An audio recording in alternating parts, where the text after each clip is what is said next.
ओडिशार कृषि विकास रे सहभागिता आमको जो मैंने परामर्श देवाई आज उपस्थित होती समस्त निमंत्रित अतिथि बृंद आम कृषि एवं कृषक सशक्तिकरण विभाग तरफ हार्दिक कृतज्ञता एवं अभिनंदन जनाऊँ अनुरोध कर माननीय मुख्यमंत्री को प्रारंभिक अभिभाषण रखिए और परवर्ती पर्यायर माननीय उपमुख्यमंत्री और आपण सहित से सम्मिलित है। जय जगन्नाथ। आज नूतन भाव राज्य सरकार आसला पर प्रथम थर कर कृषि भवन में आज सीधा सड़क भाव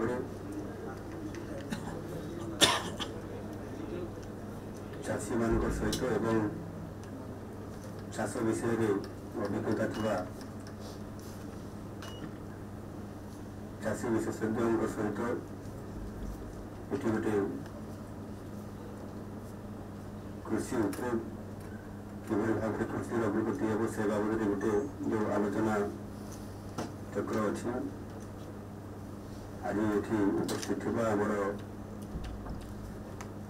उपमुख्यमंत्री श्रीयुक्त कनक मदन सिंह महाशय एवं विभाग प्रमुख शासन सचिव अरविंद पाढ़ी एवं ये उपस्थित अन्य विभाग वरिष्ठ अधिकारी वृंद ये उपस्थित विभिन्न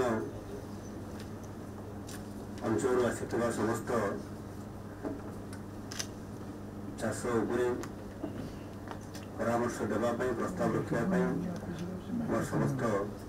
प्रिय चाषी बंधुगण प्रेस मीडिया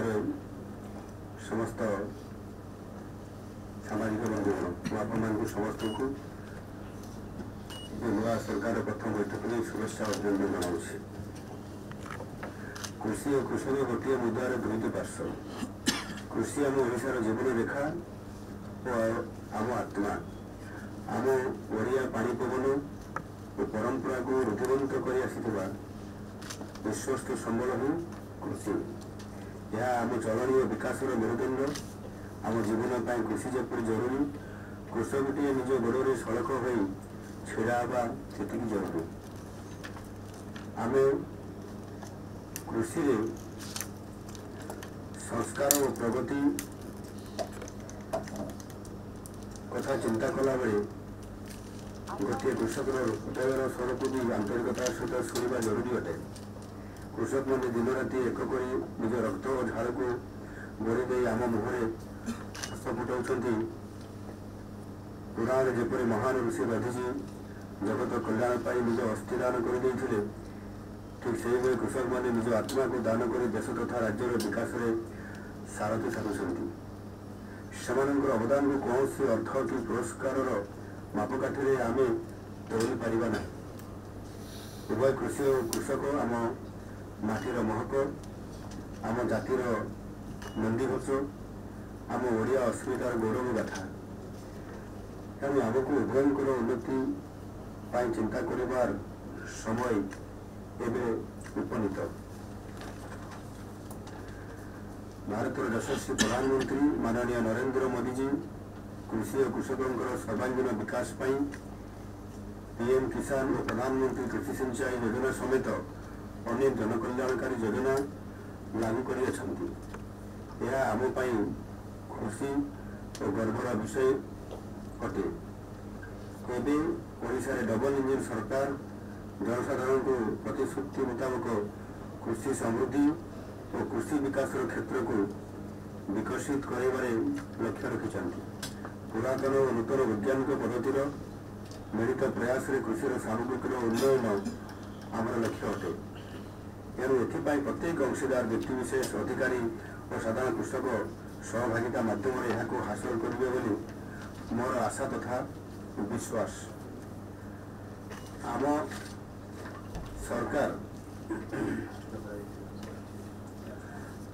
सरकार गत मासर 12 तारीख में शपथ पाठ ग्रहण करला परे आम भारतीय जनता पार्टी सेतेबेले जो संकल्प पत्र निर्वाचन रे जनसाधारण निकट में उपस्थापन करथिला एवं से संकल्प पत्र कृषि संबंधी अनेक विषय बिंदु से चाषी जो समस्या थिला एवं चाषी जो उन्नति पाई जो प्रस्ताव गुड़िक थिला ताकू आधारित करा एवं ताकू लोक मैंने ग्रहण करके नया सरकार गठन करछंती एवं आमको सरकार बसैछंती या आधार करी जो संकल्प पत्र तैयारी होती से आधार रे आम सरकार प्रतिश्रुतिबद्ध ताकू कार्यकारी करिया पई तेणु ये कृषि विभाग कृषि को संलग्न विभिन्न अन्य दुई विभाग भी अच्छी कोऑर्डिनेशन प्लानिंग कोऑपरेशन एवं फिशरीज एनिमल हजबेंड्री सहित आमर खाद्य फूड एंड सिविल सप्लाई ये जो सामंजस्य विभाग सहित यार संपर्क निबिड़ थोड़ा कारण यह अधिक किभली भाव में कार्यक्षम करा स्वावलंबन करा चाषी को सशक्तकरण करा और से कृषक सशक्तकरण करने एवं संकल्प पत्र विभिन्न विषय को लेकिन ये कार्यक्रम करा जाउछ एवं प्रायतः आमर संकल्प पत्र बा पॉलिटिकल मैनिफेस्टो रे थिबा मुख्यतः 21 जो बिंदु अच्छी विषय अच्छी ताकू सरकार ग्रहण करने जाऊँगी ग्रहण कर तथा समय सब आसब एवं कृषि रिलेटेड करने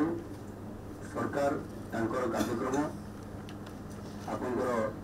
प्रथम सरकार जो 100 दिन कार्यसूचना भितर परवर्ती पर्याय गोटे वर्षर कार्यसूचना विषय एवं जो विजन आमर 2029 पर्यंत ये 5 वर्षर सरकार संपूर्ण भाव में कार्यकारी करने जो निष्पत्ति नहीं तार प्रक्रियाकरण आरंभ हो जाए एवं ये कृषि विभाग जो प्रस्ताव गुड़िक अच्छी सरकार या सफल रूपायन करने विभाग तरफ विभिन्न पदक्षेप मान ग्रहण कर आरंभ कर व्यतीत नूतन सरकार प्राथमिकता पूरण करने समस्त ब्लॉक रे कृषि समृद्धि केन्द्र स्थापन कृषि समृद्धि हेल्पलाइन माध्यम कृषक मानू आहरी अधिक ये विभाग वृद्धिमंत होगापाई परामर्श मागुंट निश्चित भाव में यह द्वारा ये विभाग चाषी मान पर्याप्त योजना एवं कार्यक्रम खसड़ा प्रस्तुत कर सशक्तकरण होबारे आगक जापर अनेक समय आम देखुचु जितेबले आम विरोध थिलु विधायक हिसाब से अनेक प्रतिनिधित्व करने समय चाषी मान समस्या को निजे बहुत समय देखा भितर चाषी क्षति सहूची तार प्रोडक्शन जी खर्च हो कम से उत्पादित शस्य पाँच अनेक समय चर्चा होची प्राकृतिक विपर्य कारण चाषी अनेक समय विपदर सम्मुखीन होगा आर्थिक असुविधा पड़ा जो हैंड लोन कि विभिन्न जगह लोन कर कारण से तार प्राप्य न पाइले हताशा मनोभाव नहीं बहुत समय चाषी आत्महत्या कर अनेक उदाहरण अच्छी से दृष्टिकोण या आखि आगे रखी किभली भाव में आगामी दिन में सशक्तकरण कर उपयुक्त मूल्य से पाइब से भारतीय जनता पार्टी से तार संकल्प पत्र चाषी को उचित मूल्य देवाई जा क्विंटाल प्रति 3100 टंका देवाई संकल्प पत्र स्थान देता ताहा आज सरकार आसला सरकार अलरेडी नीतिगत भाव में निष्पत्ति नहीं सारी शपथ पाठ उत्सव करने घंटे पर जो कैबिनेट मीटिंग डकागला से आप चाषी 3100 टंका पाइब यह प्रस्ताव पारित हो जाए बर्तमान ये संपूर्ण भाव में प्रस्तुत करूँ आउ कि दिन भितर ये कार्यक्रम आप लंचिंग हो तेणु सरकार संपूर्ण भाव में चाषी एवं चाष कार्य सचेतन अच्छा कि भाव में चाषी जे भी संपूर्ण भाव में आज समाज को देश को खाद्य जोगाऊँ आम जीवन बचाऊ तार सुरक्षा ताहार उन्नतिकरण ताहार आर्थिक स्थिति को सुदृढ़ करने 3100 टंका जो देवा व्यवस्था है गत किछि दिन पूर्व केंद्र सरकार एमएसपी धानर सर्वनिम्न सहायक मूल्य 2183 टंका 2300 टंका को वृद्धि करिसेंती। एणु आम संकल्प पत्र अनुଯାयी जो धानर जो मूल्य 3100 देवाई आम घोषणा करूँ कार्यकारी करने कैबिनेट पास करूँ से 800 टंका आमको देवाई पड़ो से समस्त प्रकार प्रक्रियाकरण चली जहाँकि विगत दिन में अनेक समय गत सरकार भी बोनस देवाई घोषणा करते 100 टंका देवे बोली 2016 मसीह किंतु ताहा से पूरण कर पारि नथिले किंतु आम सरकार आसिला मात्रे ताको केवल 100 टंका नु अधिक 800 टंका देकर 3100 गोटे क्विंटाल प्रति धान रेट रो मूल्य देवाई प्रस्तुत अच्छा यह निश्चित भाव में चाषी को बहु उपकार करने सहित जो क्षति होता पूरण कर सहायक हम अधिक आलोचना करने निश्चित भाव में आपण मैंने अच्छा अधिक प्रस्ताव आसिले आम ग्रहण करूँ कार्यकारी करने यथासमय चेष्टा करूँ आसंता 5 वर्ष भितर चाषी किभली भाव में शक्तिशाली हम तार शक्ति वृद्धि हम एवं संपूर्ण भाव में निजे छिड़ा हम ये प्रकार प्रयास आम ये कृषि विभाग जारी रख निश्चित भाव में मुझे आपने जो मैंने आपको आह्वान करुँचे समस्ते आप मूल्यवान प्रस्ताव आपने रखु आम ये कृषि विभाग मानवर उपमुख्यमंत्री के भी सिंधु महाशय अच्छा प्रिंसिपल सेक्रेटरी अरविंद पारी अच्छा आपण कथा को लिपिबद्ध करेंगे विचार करेंगे जोटा सबुठ भल हम ग्रहण करेंगे आशा करुँच। धन्यवाद।